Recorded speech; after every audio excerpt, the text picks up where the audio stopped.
Now that my fabric is all ironed and nice and ready to go, it is time for me to actually start cutting out my pieces.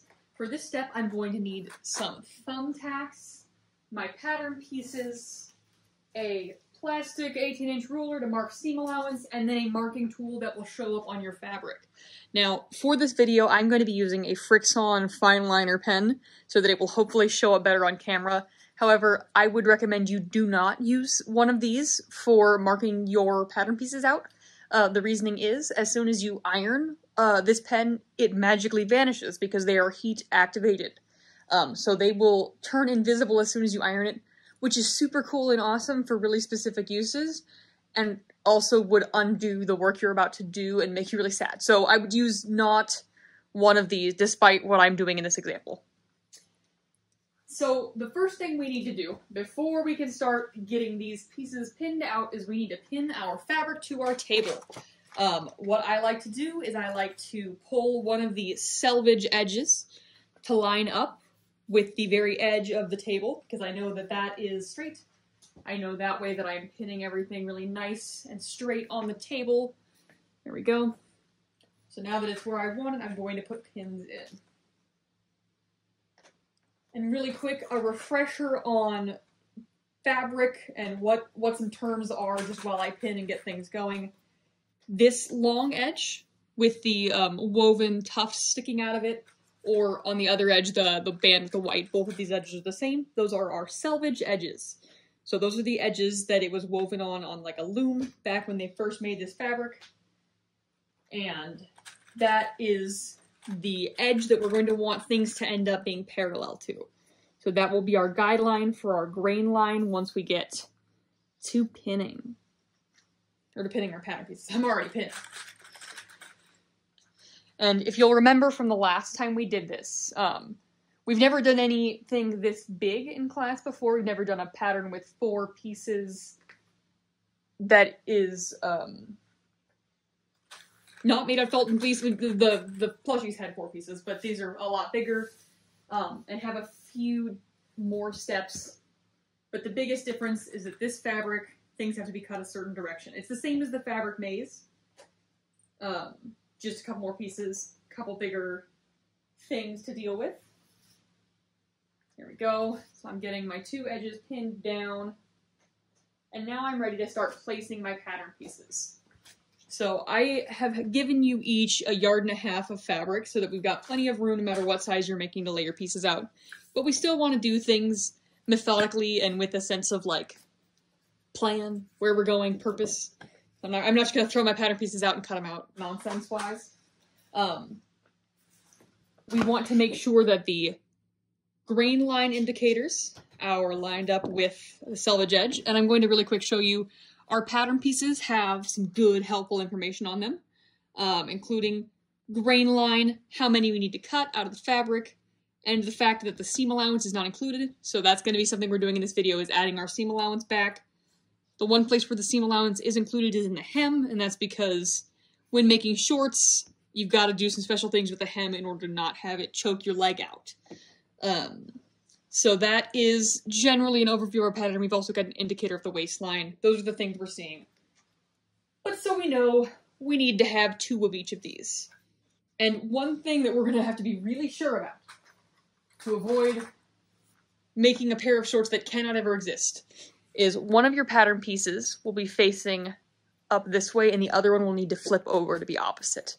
The reason for that is that you are a person with 2 symmetrical sides-ish, and you need a pair of shorts with 2 symmetrical sides. If we were to cut them both facing up this way, you'd end up with 2 right short panels and no left short. So you'd be a couple pieces short. Now that I've finished the joke interlude, we're ready to really start placing these. So I'm going to use my ruler and my marking tool in a minute. My ruler, I'm going to line up with the edge of my fabric here.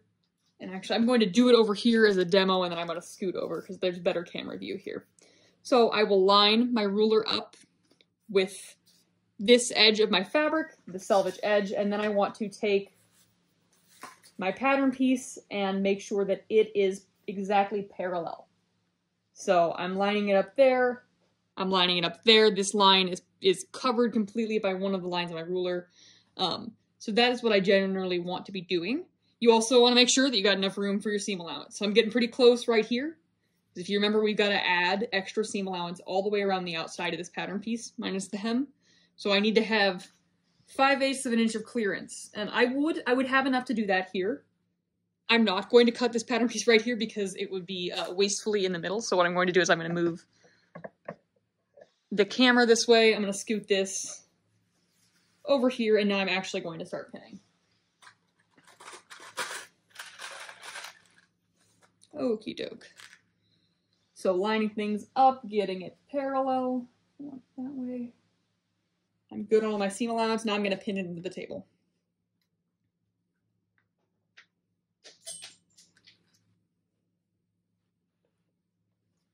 And the reason why grain line matters so much is that fabric is strongest a certain direction. And that direction is when everything is sitting in a nice 90 degree, where it was woven.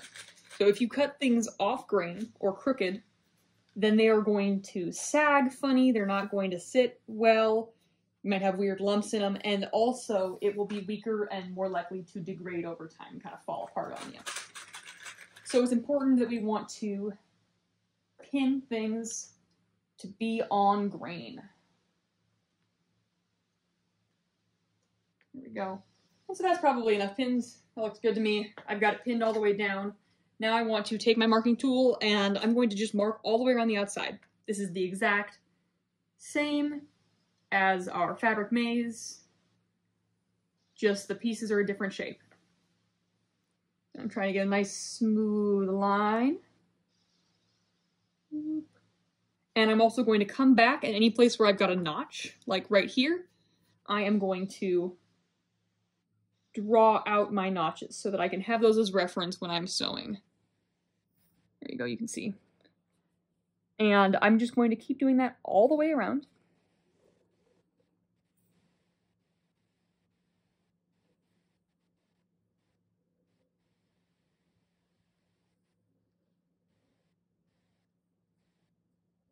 Marking out notches. I'm doing it as I go so that I don't lose them. I'm also going to mark an indicator of where my waistline is, just so that later on when I need it, I don't have to get my pattern piece back out. And then tracing my hem. I'm going to do the exact same thing I did with the waistline just now, marking a couple of indicators.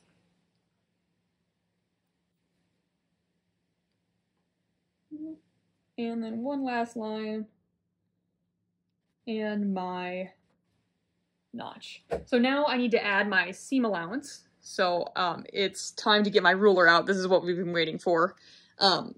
So as you can see on the pattern, each of our seam allowances in every place that isn't the hem is 5/8 of an inch.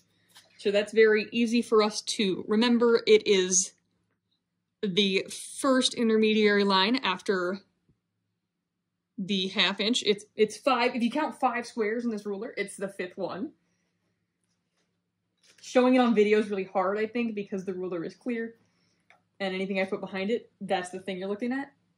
But we're just doing exactly what we did in the fabric maze. I'm going through, I'm making a dashed line all the way around my pattern at 5/8 of an inch, and this is the line I'm going to cut on. Some people prefer to connect this dashed line to make it all one solid line. And that is fine, if that's what you prefer. This is about enough guideline for me. I'm going to do one more right here. Any more than that, it stops being a useful guideline. It starts being something I spend too much time marking. Doing the top here.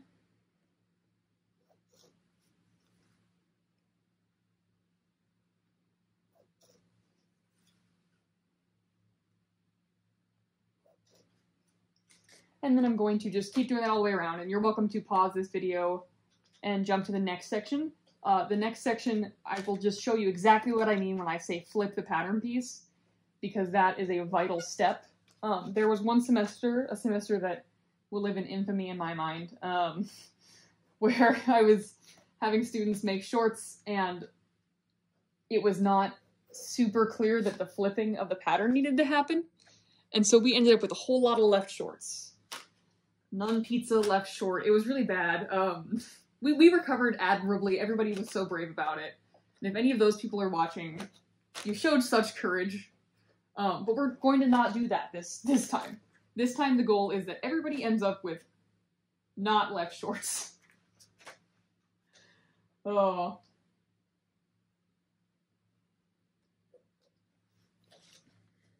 Okay, and I got one more side left.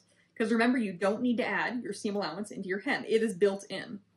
And the reason for that, I decided to leave the hem seam allowance on this pattern and not... Normally, you have to add all the seam allowances in theater. It's not typically built in, but there are some exceptions in that, and this is one of them, is the hem on shorts must angle out in order for your leg to fit into it. Because otherwise, you get kind of a leg, guillotine. It tries to squeeze your leg off. But now that I've got it all pinned and traced and everything is good, I'm going to pull the pins up. And you can kind of see, there we go, yeah, you can see on the videos, hoping. You can see my lines in the video, you can see them better in person, that's okay. What's important is that you know that I traced all the way around. What I am going to do before I run too far off is I'm going to, in my seam allowance, up at the top right back.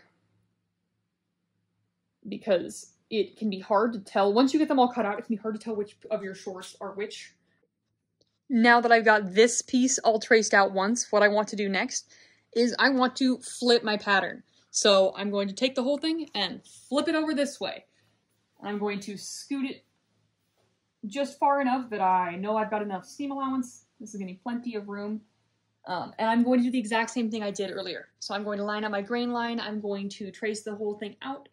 And I'm going to repeat that process with all 2 of my pattern pieces so that I got a total of 4. So I'll trace this flipped one, and I'll trace this one, flip it over, trace that one, and then we will be done cutting our fabric. So I'm going to go ahead and pause while I finish tracing so that you guys can get tracing on your own, and I will come back to show you guys me cutting my fabric, and then we'll move on to sewing.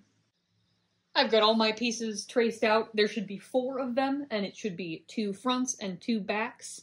And you want to make sure that those fronts and backs are like mirror images of each other. So I've got a right back and a left back, and a right front and a left front over here. So that is something you want to make sure you got. You also want to go through right now. What I'm doing is I'm marking all of them with back and front in up by the waistband.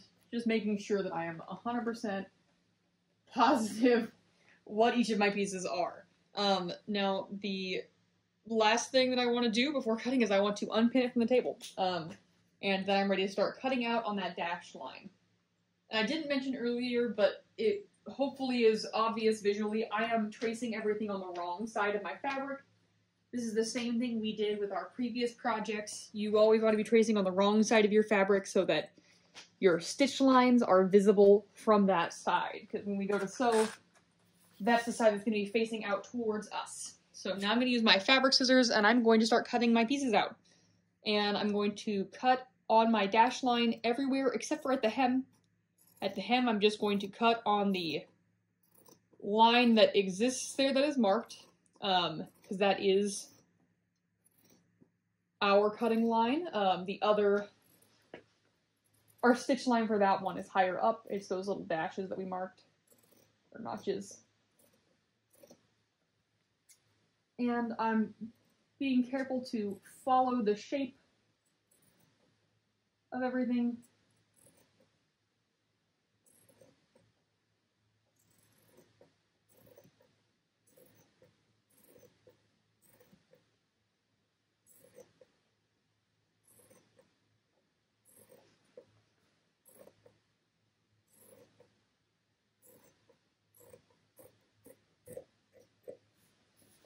And now I'm gonna push the rest aside, finish cutting this piece out.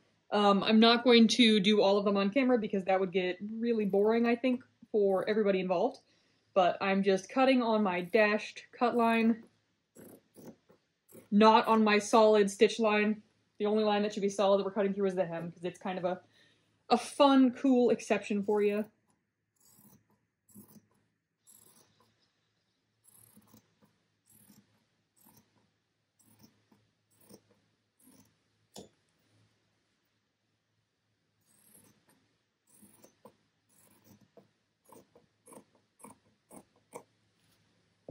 Go, and now I'm going to cut this last piece off.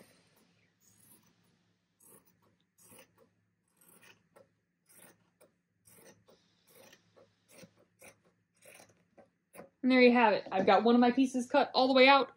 It has stitch lines marked on the wrong side. On the right side, it's got nothing.